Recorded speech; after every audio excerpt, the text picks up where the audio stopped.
ఐశ్వర్యాన్ని వదిలిపెట్టు. తన ప్రాణం తీసి తీరాలి.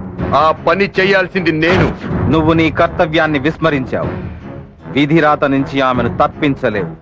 ఆమె మెడలో ఆ రుద్రాక్ష ఉన్నంత కాలం విధి కూడా ఏమీ చేయలేదని నీకు తెలుసు.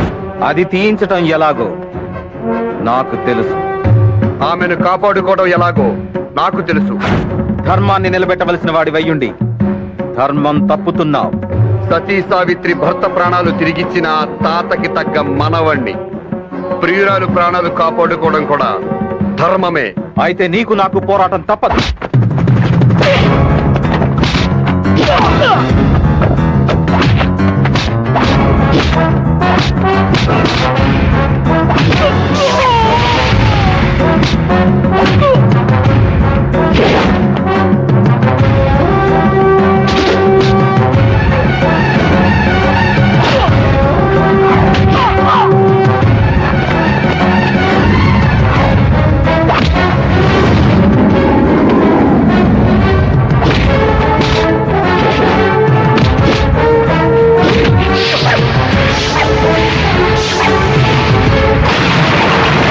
ఇరుక్కుపోయానేంటి?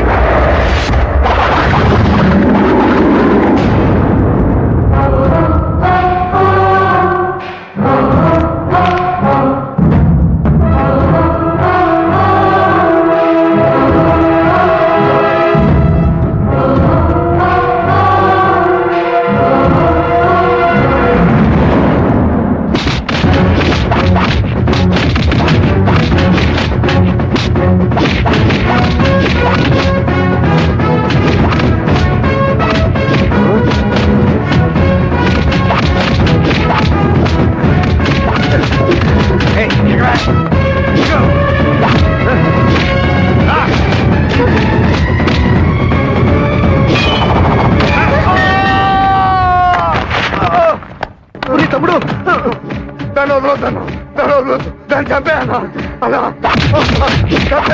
దాన్ని వేసే అన్న, దాన్ని వేసే. తమ్ముడు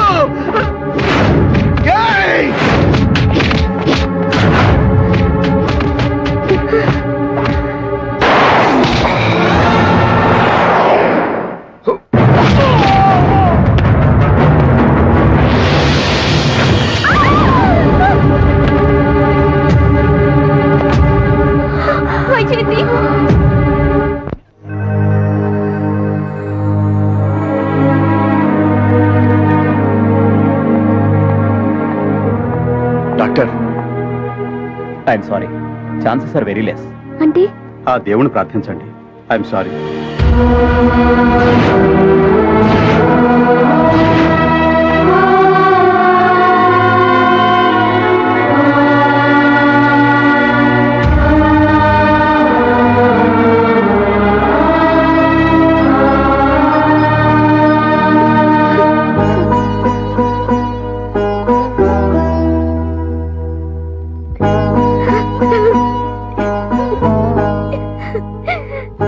ఐశ్వర్య, దీనికి అంతటికి కారణం నేనే. నన్ను కాపాడటానికి తను. లోకంలో ఏ సంఘటనకి ఎవరూ కారకులు కాదు. ఏది ఎలా జరగాలో అది జరిగి తీరుతుంది. ఇంతకాలం ప్రేమ అంటే ఏంటో, త్యాగం అంటే ఏంటో నాకు తెలియలేదు. ఇప్పుడు వైజయంతి నీ స్థితిలో చూశాకే నాకు వాటి విలువ తెలిసింది. వైజయంతి బతకాలి. ఆ భగవంతుడు తనని ఈ గండం నుంచి కాపాడాలి. అందుకేగా ఆ దేవుణ్ణే ప్రార్థించమన్నాడు డాక్టర్. ప్రార్థన కాదు, మన ప్రయత్నం కావాలి. ఏం చేయాలో చెప్పండి. వైజయంతి కోసం నన్ను ఏం చేయమన్నా చేస్తాను. చేస్తావా? చేస్తాను.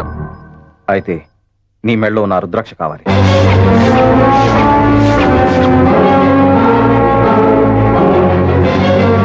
పరమ పవిత్రమైన ఎన్నో శక్తులు నా రుద్రాక్ష.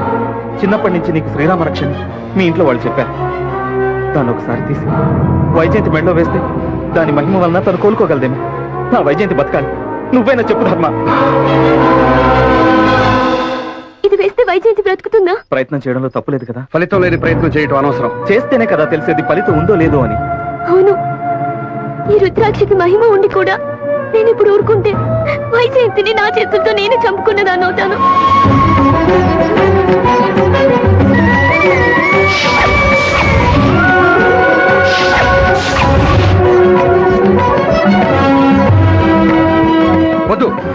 రుద్రాక్ష తీయద్దు. నా మాట విను. ఏ పసితనం నుంచి నీ మెళ్ళలో ఉండి నిన్ను కాపాడిన రుద్రాక్ష నీ బతుక్కి లక్ష్మణ రేఖ, నీ పాలిట శ్రీరామ రక్ష. దయచేసి తీయద్దు. నన్ను బ్రతికించిన మనిషి చావుతో పోరాడుతుంది. తనను కాపాడడానికి నేనేం చేయడానికైనా సిద్ధమే. వద్దు, ఆ రుద్రాక్ష తీయద్దు. నా మాట విను. నా ఫ్రెండ్ ప్రాణం కంటే నాకిది ముఖ్యం కాదు. ఐశ్వర్య, మూర్ఖంగా మాట్లాడు. ఆ రుద్రాక్ష తీస్తే ఏమవుతుందో తెలుసా? ఏ ప్రాణం పోతుందా? ఐశ్వర్య, ఇంకేం మాట్లాడద్దు. గుప్తా, ఐశ్వర్య రుద్రాక్ష తీయొద్దని చెప్పు. వైజయంతికి ఏమీ కాదని నీకు తెలుసు. అన్యాయంగా ఐశ్వర్య ప్రాణాలు తీయొద్దు. ఐశ్వర్యని ఎంతగా ప్రేమించానో నీకు తెలుసు. నా ప్రేమను చంపొద్దు. నా మాట విను. గుప్తా, ప్లీజ్ నా మాట విను. నేను ఇక్కడ నీ మాట వింటే అక్కడ యమధర్మరాజు అంత ఐశ్వర్యకి ఆఖరి గడియాలి. తప్పదు. అటు చూడు.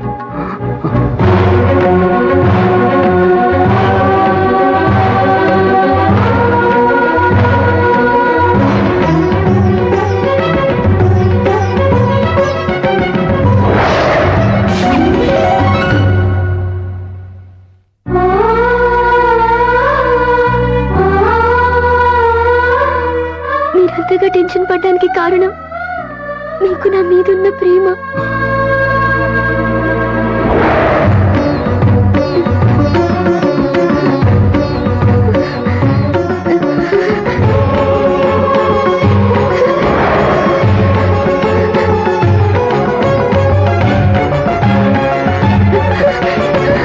ఐశ్వర్య, ఐశ్వర్య,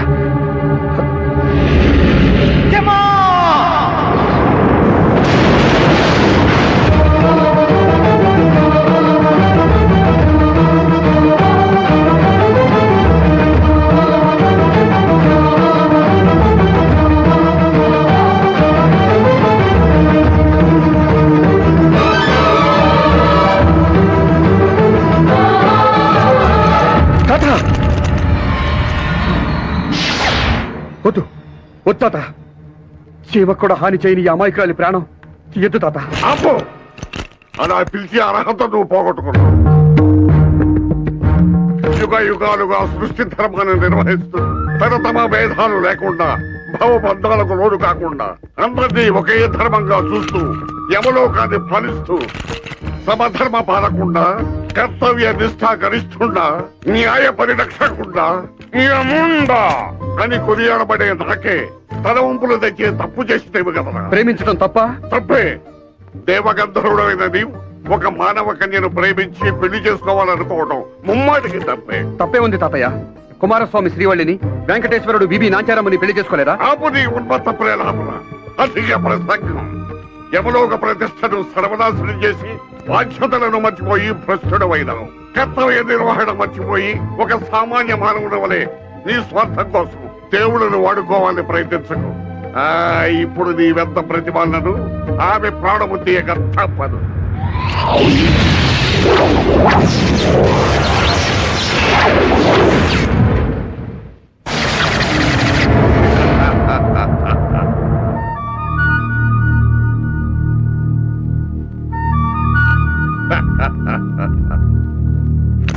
మనవుడా బాలగుప్త, బాధ్యతలను విస్మరించిన వాడు యముడైనా ఆప్తుడైనా లెక్క చేయక కర్తవ్యమును నిర్వహించిన నీవు బహు ప్రశంసనీయుడవు. ధన్యుడను. యమో యమ. చిరంజీవి, ముక్కోడి దేవతలు త్రిమూర్తుల ముందు నవ్వుల పాలు కాకుండా నా పరువు దక్కించినందుకు నీకొక వరము ప్రసాదించదను. కోరుకును. చాలు తాత, మీ దీవెనలే చాలు. నా జన్మ ధన్యమైనది.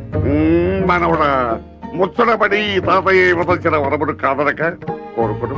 మీ ముచ్చట కాదనగల నా తాతగారు, మీ తృప్తి కోసం ఒక చిన్న కోరిక కోరేదను. నా ప్రాణమిత్రుడు ధర్మ తన ప్రేమలో విజయం సాధించేలా అనుగ్రహించును.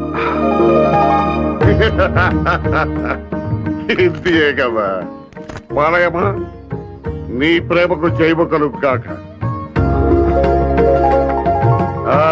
ఇక మన లోకమునకు బయలుదేరదమన్నాడు. తాత, బయలుదేరుటకు ముందు ఆమెను బ్రతికించాలి కదా.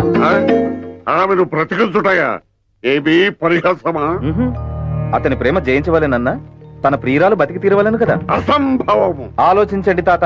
ముక్కోటి దేవతలు మీది చెల్లని వరమని చెప్పుకుంటారు. ఇచ్చిన మాట తప్పువారని నీచముగా అనుకుందురు. తొందరపాటులో నోరు జారువారని, వయసు అయిపోయి పొరపాటుగా మాట్లాడువారని, ఇంటా బయట గోల చేసి, గేలి చేసి, రచ్చ చేసి, రగడ చేసి ఆపని యమగోళ ఇది కూడా పెట్టుతున్నావే. తప్పదు తాత. భూలోకంలో కాలు జారినా, దేవలోకంలో నోరు జారినా తిరిగి తీసుకొనుట అసాధ్యము తాత. గుప్తా, చెప్పండి తాత. నీవు మంచి మిత్రుడివే కాదు, గొప్ప జ్ఞానివి కూడా. ఏదో మీ అభిమానం. అట్లనే నీ అభీష్టమ మేరకు నీ మిత్రుడి ప్రేమ జయించుటకై తిరిగి ఆమెకు ప్రాణమున సంగుతున్నాను.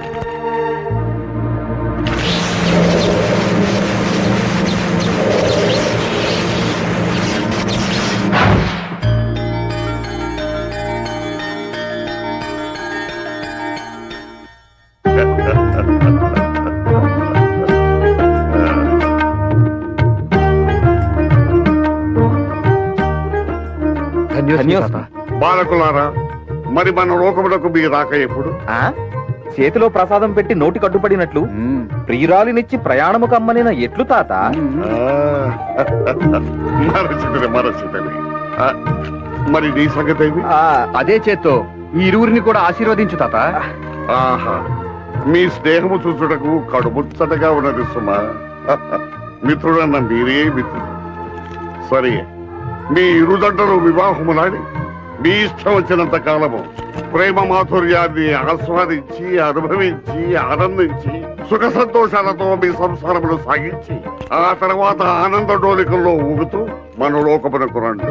అప్పుడు నిన్ను పట్టాభిషక్తుని చేసి నా బాధ్యతలన్నీ నీకు అప్పగించి నేను విశ్రాంతి తీసుకునేదాన్ని. థ్యాంక్స్ తాత.